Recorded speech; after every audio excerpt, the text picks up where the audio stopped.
جا رہی ہے وہ ساری ہے۔ اگر آپ دیکھیں تاریخ کو ہم نے بدقسمتی سے اپنی مرضی سے مسخ کیا ہے، جس طرح ہمارا جی چاہا ہے، جس طرح ہم نے اپنی مرضی کے ساتھ جس کا جو جی چاہا، چاہے ہم اس کو 1948 کے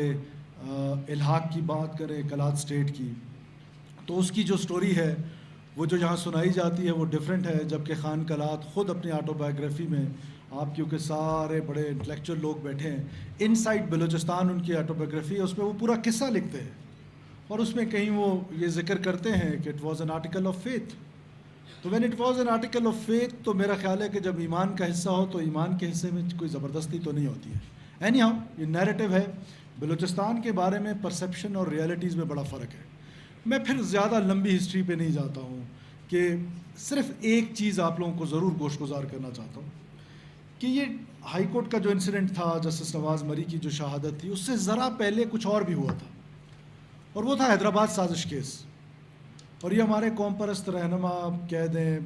جس نے جو کہنا ہے کہے اس کو، وہ جب حیدرآباد جیل میں تھے تو ڈکٹیٹر ضیاء الحق کے ساتھ مذاکرات کر رہے تھے اور ڈیموکریٹ بھٹو کے ساتھ لڑ رہے تھے، اور وہاں پر دو اسکول آف تھاٹ مرج ہوئے۔ ایک اسکول آف تھاٹ تھا نواب خیر بخش مری صاحب کا، وہ فرماتے تھے کہ تھرو وائلنس بلوچ آئیڈینٹی پہ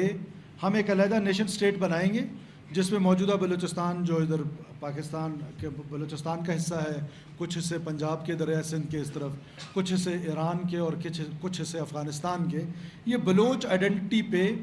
ایک نیشن اسٹیٹ بنائی جائے گی، اور تھرو وائلنس بنائی جائے گی، بندوق کے زور پہ بنائی جائے گی۔ اور دوسری اسکول آف تھاٹ جو تھا وہ میر غوث بخش بزنجو صاحب کا تھا، اللہ ان کو غریق رحمت کرے۔ ان کا خیال تھا کہ نہیں، یہ ہم جو موجودہ ایگزسٹنگ اسٹیٹ ہے ہماری، اس پہ رہتے ہوئے پولیٹیکل اسٹرگل کے ذریعے ہم اپنے رائٹس لیں گے۔ اور آج میں سمجھتا ہوں کہ he was very much right from his grave, کہ جو رائٹس بلوچستان کو ملے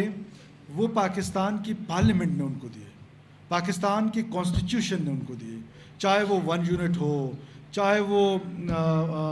پروونس کا بننا ہو، چاہے وہ 18th امینڈمنٹ ہو، چاہے وہ جو بھی آپ اس کو کہیں، جو رائٹس ملے وہ پاکستان کی کانسٹیٹیوشن سے اور اس سے ملا۔ اور وائلنس سے بلوچستان کو کیا ملا؟ وائلنس سے بلوچستان کو قتل و غارت ملا، بلوچستان میں کشت و خون ملا، وائلنس سے بلوچستان میں ماؤں کی گودیں اجڑ گئیں، بہنوں کے جو بھائی تھے وہ ان سے جدا ہوئے، سہاگ اجڑ گئے۔ تو وائلنس نے اس صوبے کو کچھ بھی نہیں دیا، ہاں کانسٹیٹیوشنل اسٹرگل نے، پارلیمنٹری اسٹرگل نے اس صوبے کو وہ رائٹس بھی دیے جن کی ہم ڈیمانڈ بھی نہیں کرتے تھے۔